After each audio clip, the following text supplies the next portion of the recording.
Most of us have been 13 years old at some point or another, and when we were all thinking about hanging out with friends, playing games, and maybe even working up the nerve to ask your parents for permission to go do something else. Well, KLBK Skylar Soto met up with one 13-year-old boy today who is extraordinary.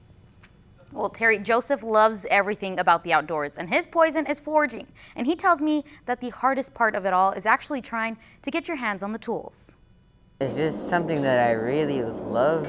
It's not your average hobby, but for 13-year-old Joseph, it started when he was just 6 years old. My dad started a farriery about 8 years ago, and foraging was part of it, so when I hammered my first piece of steel, I knew I just had to do it. Saying his favorite things to make is specialty items and knives. Oh, I love it. So what is foraging? It may sound like foraging, like, you know, you forage for food. It's not. Foraging is taking a hot piece of steel, putting it in a fire, hammering on it, and make what you want. And at Joseph's age, the typical hobby is video games, watching TV, being on the phone, or sports. So why foraging? At that age, most boys, they think they just want to be like their dad.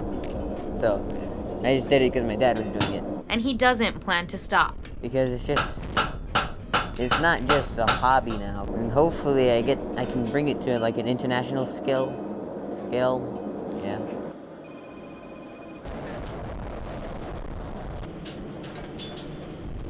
Now Joseph is following in Dad's footsteps, and he tells me he hopes to learn more about foraging, blacksmith, and knife making.